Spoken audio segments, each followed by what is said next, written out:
Hi hello welcome to our channel. నేను మీ శ్రీ. ఈరోజు మనం చెప్పుకోబోయే కదా ప్రియ నేస్తం పార్ట్ 137. కథలకు వెళ్ళే ముందు వీడియోని లైక్ చేసి హైప్ చేయండి.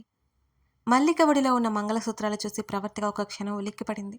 వణుకుతున్న చేతులతో మల్లిక ఒడిలో ఉన్న పసుపు తాడుతో కలిపిన మంగళసూత్రాన్ని చేతుల్లోకి తీసుకుంది. మళ్ళీ ఇవి అంటూ ప్రవర్తిక ఆశ్చర్యంగా అడుగుతుంటే మల్లిక కళ్ళు వెడల్పు చేసి ఏమో అక్క నాకు తెలియదు అన్నది కంగారుగా. ఏంటా అని చూసిన హేమంత్ తల్లి మొదట ఆశ్చర్యపోయినా అంతలోనే సంభ్రమంగా చూసింది. ఇవి నేను తెచ్చినవి. నా కొడుక్కి పెళ్లి కావాలని ముడుపులో వేసి కట్టమని చెప్పాను. నీ దగ్గరికి ఎలా వచ్చాయమ్మా అని ఆవిడ అదే సంభ్రమంతో అడుగుతుంటే మల్లిక అడ్డంగా తల ఊపింది తెలియదు అన్నట్టుగా. అవి మల్లిక ఒడిలోకి ఎలా వచ్చాయో హేమంత్కి అటు ప్రవర్తికకి ఇద్దరికీ అర్థమైపోయింది. పొరపాటున జారిపోయిందిలేమ్మా అని అంటూ అతను అనగానే ప్రవర్తిక హేమంత్ తల్లి ముఖముఖాలు చూసుకున్నారు ఇద్దరు. మల్లిక బిక్కుబిక్కుమంటూ చూస్తుంది. హేమంత్ అవి తీసుకుని ఏం చేయమంటావు ఇవి అని తల్లిని చూస్తూ అడిగాడు అతను. నీ దగ్గరే ఉంచు హేమంత్. సరే ఇక వెళ్దాంరా అంటూ అతను లేచి బయటికి వెళ్ళిపోయాడు. మల్లిక గర్భగుడి వైపుకి వెళ్ళి లెంపలు వేసుకుని దండం పెట్టుకుంది. చూసావా ప్రవర్తిక, వాళ్ళిద్దరికీ పెళ్లి చేస్తే బాగుంటుందని దైవం కూడా చెబుతోంది అంటూ ఆవిడ లేచి అక్కడి నుంచి వెళ్ళిపోయింది. ప్రవర్తిక కాసేపు అలాగే అక్కడే కూలబడింది. మల్లిక వచ్చాక ఇద్దరు డ్రైవర్తో పాటు ఇంటికి బయలుదేరారు. పైకి ఎవరికి వారు చాలా మామూలుగా ఉన్నా సరే ఆ సంఘటన వారిలో కలతను లేపింది. మల్లిక విషయాన్ని త్వరగానే మర్చిపోయింది. కానీ ప్రవర్తికకి అనుమానం నిజంగానే దైవ నిర్ణయమా అని. మల్లికని వేరొకరితో పెళ్లి చేస్తే తను సంతోషంగా ఉంటుందా అసలు? అయినా ఆ ఆలోచనలన్నీ పక్కన పెట్టి మల్లికకి ఆ సాఫ్ట్వేర్ ఎంప్లాయీనిచ్చి పెళ్లి చేయాలని ప్రవర్తిక ఇక డిసైడ్ అయిపోయింది. ఓ రోజు హేమంత్ తల్లి మళ్ళీ ఇంటికొచ్చింది. ప్రవర్తిక ఒకసారి ఆలోచించమ్మా అని అడిగింది. మీరు పదే పదే అడగండి, మీ అబ్బాయి మంచివాడే కావచ్చు, కానీ ఆల్రెడీ నా సమస్య ఏంటో మీతో చెప్పాను అని ప్రవర్తిక కాస్త కఠినంగా అన్నది. మీ సమస్య హనీ అయితే నేను హనీని తీసుకెళ్ళిపోతాను తల్లి. మీ చెల్లికి ఎటువంటి ఇబ్బంది ఉండదు.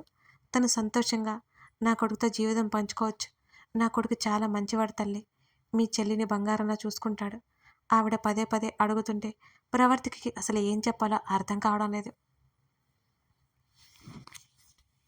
ఆ పక్కనే అర్జున్ కూడా ఉన్నాడు. అంతలోనే హనీని తీసుకెళ్ళిపోతాను అంటున్నా ఆవిడ మాటలు గుర్తొచ్చి ప్రవర్తికకి విపరీతమైన కోపం వచ్చింది. చూడండి, హనీ కూడా నా కూతురు లాంటిదే. తండ్రిని కూతుర్ని దూరం చేసే ఆలోచన నాకు లేదు. మల్లికని కొత్త బాధ్యతల్లోకి తోడే ఇష్టం లేదని చెప్పాను, కానీ హనీని దూరం పెడితే మల్లికనిచ్చి పెళ్లి చేస్తానని చెప్పలేదు అన్నది అంతే ఆవేశంగా. ఒకసారి నా కొడుకు గురించి ఆలోచించండి. అతను అన్ని విధాలుగా నీ చెల్లికి సరైనవాడు. నీ చెల్లి ఖచ్చితంగా నా కొడుకుతో సంతోషంగా ఉంటుందమ్మా. హనీ వాళ్ళ సంతోషానికి అడ్డురాదు. ఒకసారి ఆలోచించండి అని మల్లిక తల్లిదండ్రులతో నేను మాట్లాడతాను అన్నది ఆవిడ. మీరు మళ్ళీ అదే మాట అంటారేంటండి? మీ కొడుకు మంచివాడే, నేను కాదనట్లేదు. మల్లికకి వేరే సంబంధం చూసాం. రేపు పెళ్లి చూపులు. ఈ సమయంలో ఇలాంటి మాటలు మాట్లాడకండి ప్లీజ్. అది కాదమ్మా, ఒకసారి మల్లికని కూడా అడిగి చూడండి. ఆ మాటకి అర్జున్ ప్రవర్తిక ముఖముఖాలు చూసుకున్నారు. ఏంటండి మీరనేది అంది. మా హేమంత్ సంబంధం మీరు తెచ్చినట్టుగా ఒకసారి మల్లికని అడిగి చూడండి. తను ఒప్పుకోలేదు అంటే సరే, ఒకవేళ నా కొడుకు అంటే ఇష్టం ఉంటే తను మీతో చెప్తుంది కదా. ఆమె ఇంకా ఇంకా ఆశగా చూసింది. ఇది పెళ్ళండి, పిల్లలాట కాదు. ప్రవర్తిక సీరియస్గా చెప్పింది ఆవిడతో. ఆమె అక్కడి నుంచి వెళ్ళిపోయింది. ప్రవర్తికకి బాగా విసుగు వచ్చింది. అయినా ఆవిడ ఏం ఆలోచిస్తుంది? పిల్లిని తండ్రిని దూరం చేయమని తను ఎప్పుడు చెప్పింది అసలు? మల్లిక జీవితం సాఫీగా ఉండాలంటే ఆమెను ప్రేమించే భర్త ఉండాలి. అంతేకాని మల్లికకి అదనపు బాధ్యత కూతురు కాదు. తను స్వార్థంగా ఆలోచిస్తున్నా సరే మల్లిక సంతోషం తనకి ముఖ్యం. అంతేకాని మల్లిక ఎవరో కాదు. మరునాడు పెళ్లి చూపులు. అతనొచ్చాడు. అతని పేరు వికాస్. మల్లిక మౌనంగా కూర్చుంది. వికాస్, అతని తల్లిదండ్రులు అర్జున్ ప్రవర్తికలతో మాట్లాడుతున్నారు. మల్లిక కనీసం తల ఎత్తి చూడలేదు. మల్లిక వాళ్ళకి నచ్చింది. మల్లిక వికాస్ మాట్లాడుకోవడానికి అన్నట్టు ప్రవర్తిక అతన్ని తీసుకెళ్ళమని చెప్పింది. మల్లికకి చెప్పలేనంత భయంగా ఉన్నా అతనితో పాటు మౌనంగా వెళ్ళింది. అతను మాట్లాడుతున్నాడు. మల్లిక నెమ్మదిగా తల ఎత్తి చూసింది. అతను చక్కగా నవ్వుతూ సరదాగా మాట్లాడుతున్నాడు. ఆమె అతని మాటలకు బదులిస్తోంది. మీకు ఈ పెళ్లి చూపులు ఇష్టమేనా? అతను హఠాత్తుగా అడగడంతో మల్లిక తడబడింది. అతడు నవ్వుతూ చూస్తుంటే ఇష్టమే అన్నట్టు తల ఊపింది. మరి నేను మీకు నచ్చానా? ఆ ప్రశ్న కూడా ఊహించలేని మల్లిక బిక్కమొహం వేసుకుంది. ఇది నా ఫోన్ నెంబర్ అంటూ ఒక పేపర్ ఆమె చేతిలో పెట్టాడు. మీకు ఇష్టమైతే నాతో చెప్పండి. నైట్ కాల్ చేస్తాను. మీ నెంబర్ నా దగ్గర ఉంది. ఇంకా ఎక్కువసేపు మాట్లాడితే బాగోదు. అతను నవ్వాడు. మల్లిక ఇబ్బందిగా తలదించుకుంది. ఇద్దరూ కాసేపటికి బయటకొచ్చారు. మల్లిక ముఖంలో ఎటువంటి భావం తెలియట్లేదు ప్రవర్తికకి. వాళ్ళు వెళ్ళిపోయారు. ఇక మిగిలింది మల్లిక అభిప్రాయం మాత్రమే. మల్లికని ఒంటరిగా గదిలోకి తీసుకెళ్ళి ప్రవర్తిక అడిగింది. తనకే తెలియకుండా ఒక పెళ్లి జరిగిపోయింది. కానీ ఇప్పుడు అలా జరగడానికి వీల్లేదు కూడా. ఎందుకు ఇందాక వచ్చిన అతని మీద ఎటువంటి భావన కలగట్లేదు తనకి. అది ప్రవర్తికతో ఎలా చెప్పాలి తను? ఏమైందే? ఏం ఆలోచిస్తున్నావు? అతను నచ్చాడా లేదా? నచ్చకపోయినా నిర్మోహమాటంగా చెప్పవే. ఏం పర్లేదు అని ప్రవర్తిక మల్లిక గడ్డం పట్టుకుని అడుగుతుంటే మల్లిక సమాధానం చెప్పలేకపోతోంది. అర్జున్ పిలవడంతో ప్రవర్తిక బయటకొచ్చింది. అప్పుడే నీ హడావుడి మొదలుపెట్టేశావా? తన్ని కొంచెం ఆలోచించుకునివ్వు అని అర్జున్ చెప్పడంతో ప్రవర్తిక నవ్వింది. ఆ అబ్బాయి కూడా బాగున్నాడు. వాళ్ళ ఫ్యామిలీ కూడా బాగా నచ్చింది నాకు. మల్లికని బాగా చూసుకుంటారు. అందుకే నా తొందర నాది అని ప్రవర్తిక హుషారుగా చెప్తుంటే ముందు తనని ఆలోచించుకునివ్వు. కొంచెం టైం ఇస్తే తనే చెప్తుంది. అంతే అంటారా? అవును. ఆల్రెడీ తను కాస్త పెళ్లి గురించి టెన్షన్ పడుతున్నా కదా, ఇంకా నువ్వు టెన్షన్ పెట్టుకో అని అతను పనుందని వెళ్ళిపోయాడు అక్కడి నుంచి. ఏమైందమ్మా అలా ఉన్నావేంటి అని హేమంత్ అడుగుతుంటే ఆమె కళ్ళు తుడుచుకుంది. అబ్బా ఏమైంది చెప్పవేంటే? హేమంత్ తల్లి పక్కనే కూర్చుని చేతులు పట్టుకున్నాడు. తన తల్లి ఎందుకంత బాధపడుతుందో అతనికి అర్థం కాలేదు. నా పెళ్లి గురించిన నీ దిగులు? హేమంత్ నవ్వుతూ అడిగాడు. మల్లికకి పెళ్ళైపోతుంది హేమంత్. ఇవాళ పెళ్లి చూపులు కూడా జరిగిపోయాయి. ఆమె కళ్ళు తుడుచుకుంటూ చెప్పింది అతనికి. హేమంత్ ముఖంలో నవ్వు ఎగిరిపోయింది. ఆ అమ్మాయికి పెళ్ళి అయితే నువ్వెందుకు ఏడుస్తున్నావమ్మా? ఆమెకి పెళ్లి కాకూడదా ఏంటి? హేమంత్ నవ్వుతూ అన్నాడు. నిజం చెప్పరా, నీకు ఆడపిల్ల అంటే ఇష్టం లేదు?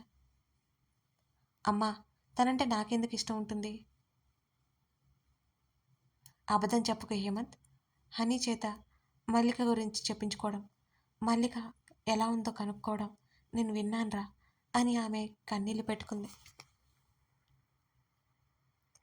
ఎంత మంచి పిల్ల, నిన్ను బాగా చూసుకుంటుంది అనుకున్నాను. మీ ఇద్దరూ సంతోషంగా ఉంటారని అనిపించింది. నీకేమైనా కాస్తైనా బుద్ధి లేదు. ఆ పిల్ల ఏమో పెళ్ళి కుదిరిపోయింది. ఇక ఏడుపు తప్ప ఏం చేయాలి నేను? ఆమె మళ్ళీ కళ్ళెత్తుకుంది. అమ్మా నీకేమైనా మతిపోయిందా? ఆ అమ్మాయి గురించి క్యాజువల్గా అడిగాను. అంత మాత్రం దానికి ఇష్టం ఉన్నట్టా? ఆ అమ్మాయి పెళ్లి చేసుకోవడం ఆ అమ్మాయి జీవితం. ఆ అమ్మాయి ఇష్టం నీకేంటి అని హేమంత్ విసుగ్గా అడిగాడు. ఏమోరా నీతో నా వల్ల కాదు. ఆ పిల్లకి పెళ్ళైపోతుంది. ఒక్కడివే సంతోషంగా ఉండు అని ఆమె ఏడ్చుకుంటూనే గదిలోకి వెళ్ళిపోతుంటే హేమంత్ విస్తుపోయి చూశాడు. కాసేపటికి హనీ దగ్గరకొచ్చింది. డాడీ డాడీ మల్లిక ఆంటీ పెళ్లి చేసుకుని వెళ్ళిపోతుందట అంటూ ఒక్కపెట్టున ఏడవసాగింది. హేమంత్కి మతిపోతున్నట్టు అనిపిస్తుంది తన తల్లి తన కూతురు ప్రవర్తన. అప్పటికే మల్లిక పెళ్లి చూపులు జరిగే వారం అవుతున్నా మల్లిక అసలు ఆ విషయమే ప్రస్తావించకపోవడంతో ప్రవర్తకకి అనుమానం వచ్చింది. అదే విషయం అర్జున్ని అడిగింది. ఒకటి తనకి అతను నచ్చకపోయినా ఉండాలి, లేకపోతే పెళ్లి గురించి తను ఇంకా భయపడైనా ఉండాలి అని అర్జున్ అన్నాడు. అవునంటారా? ప్రవర్తిక దిగులుగా ముఖం పెట్టుకుంది. ఇది కాకపోతే ఇంకోటి తనకి ఇష్టం లేకుండా చేయలేం కదా. అతను మాట్లాడుతూనే ల్యాప్టాప్లోకి తలదూర్చాడు. ప్రవర్తిక ముఖం వేలాడదీసుకుని వెళ్ళిపోయింది. మళ్ళీ ఆ అక్క అంది. నీకతను నచ్చాడా లేదా? ఏం పర్వాలేదు నీ అభిప్రాయం చెప్పవే అన్నది ప్రవర్తిక. మల్లిక నెమ్మదిగా కళ్ళు దించుకుంది.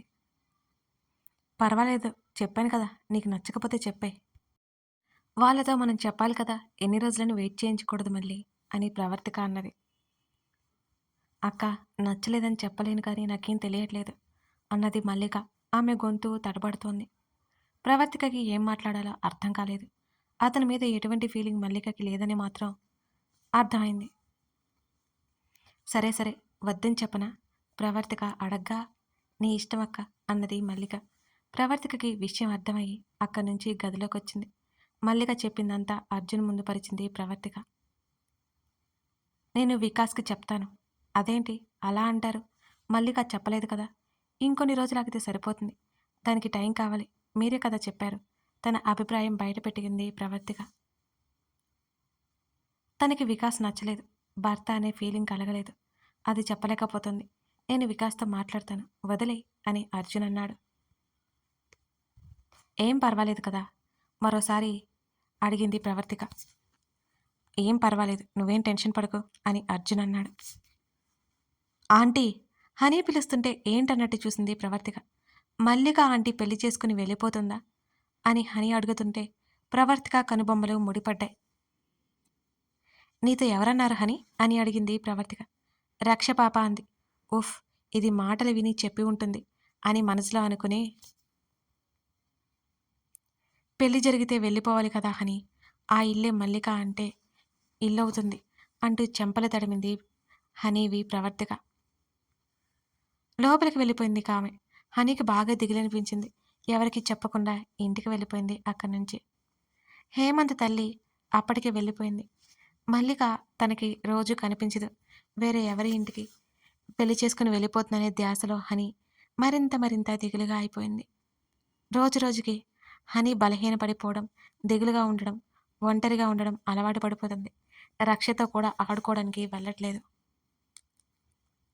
హనీకి ఆరోగ్యం బాగాలేదని ప్రవర్తిక చెప్పడంతో రక్ష కూడా వెళ్ళడం మానేసింది. ఒకరోజు ఆయా ప్రవర్తిక చెప్తుంటే మల్లిక విన్నది. అసలు సమస్య ఏంటి ఆయా? ఏమోనమ్మా తెలియదు. బాగా దిగులు పడిపోతుంది పిల్ల. ఏమీ తినట్లేదు, ఎవరితో మాట్లాడట్లేదు, సైలెంట్గా ఉంటుంది, బాగా చిక్కిపోతుందమ్మా, ఏడుస్తుంది తప్పితే ఏం చెప్పట్లేదు అని ఆయా కూడా అన్నది. మొన్నటిలా భయపడిందంటావా ఆయా అని ప్రవర్తిక అడిగింది. ఈసారి అలా లేదమ్మా, ఏదో మనసులో పెట్టుకుని ఉంది. అదేంటి అని అడిగినా చెప్పట్లేదు అని దిగులుగా చెప్పింది ఆయా. ఆయా మాటల్లో హనీ ఎందుకు దిగులు పడుతుందో అర్థం కాలేదు ప్రవర్తికకి. చిన్నపిల్ల కదా, తల్లి ప్రేమని మిస్ అవుతుందని ప్రవర్తిక అభిప్రాయం. ప్రవర్తిక లోపలికి వెళ్ళిపోగానే అప్పుడప్పుడు మిమ్మల్ని కలవరిస్తుందమ్మా అని ఆయా చెప్పగానే మల్లిక కళ్ళు పెద్దవయ్యాయి. ఏంటి నువ్వు అనేది ఆయా అని అంది మల్లిక. మీ అక్కగారి ముందు చెబితే బాగోదని చెప్పలేదమ్మా. పాప మిమ్మల్ని కలవరిస్తుంది. మీకోసం హేమంత్ బాబుతో గొడవ పడుతుంది. ఏమీ తినట్లేదు, తాగట్లేదు, బాగా బలహీనపడిపోయిందమ్మా. డాక్టర్ గారు వచ్చి సెలైన్ పెట్టారమ్మా అని ఆయా చెప్పింది. ఆయా మాటలు విన్న తర్వాత మల్లిక మనసంతా ఏదోలా అయిపోయింది. ఆంటీ, నువ్వు పెళ్లి చేసుకుని వెళ్ళిపోతావా అని దీనంగా అడుగుతున్న హనీ గుర్తుకొచ్చింది ఆమెకి. హనీ హనీ హనీ, తన కోసం ఇంత ఆరాటపడుతుందా? మల్లిక గుండె ఎందుకో వేగంగా కొట్టుకోసాగింది. ఆయా కాసేపటికి వెళ్ళిపోయింది. అక్క, ఒకసారి హనీని చూసిరానా అని మల్లిక అడుగుతుంటే ప్రవర్తిక ఒక నిమిషం ఆలోచించి రక్షణ కూడా తీసుకెళ్ళి మళ్ళీ అన్నది. హేమంత్ తల్లి మాటల ప్రకారం ఆ ఇంటికి మల్లికని పంపించడం ఇష్టం లేదు, కానీ హనీ గుర్తుకొచ్చి జాలి వేసింది ప్రవర్తికకి. రక్ష ఉంటే కాస్త ఆడుకుంటుందన్నట్టుగా రక్షణ కూడా తీసుకెళ్లమని చెప్పింది ప్రవర్తిక. రక్ష, మల్లిక, హేమంత్ అక్కడి నుంచి ఇంటికి వెళ్ళారు. ఆయా ఏదో అడుగుతుంటే రక్ష సమాధానం చెప్తోంది. మల్లిక సరాసరి హనీ ఉన్న గదిలోకి వెళ్ళింది. హనీ బెడ్ పైన నిద్రపోతుగా కనిపించింది. హేమంత్ చేతుల్లో ముఖం దాచుకుని పక్కనే బెడ్ పక్కన కూర్చొని కనిపించాడు. ఆమె అడుగులు ఆ గది బయటే ఆగిపోయాయి అతన్ని చూడగా. ఆమె తలుపు మీద చప్పుడు చేసింది. ఆడి తిరిగి ఉన్న హేమంత్ ఉలిక్కిపాటుగా సరిగ్గా కూర్చొని తల తిప్పి చూశాడు మల్లిక వంక. మల్లిక తలుపులు దగ్గర కనిపించగానే అతను లేచాడు.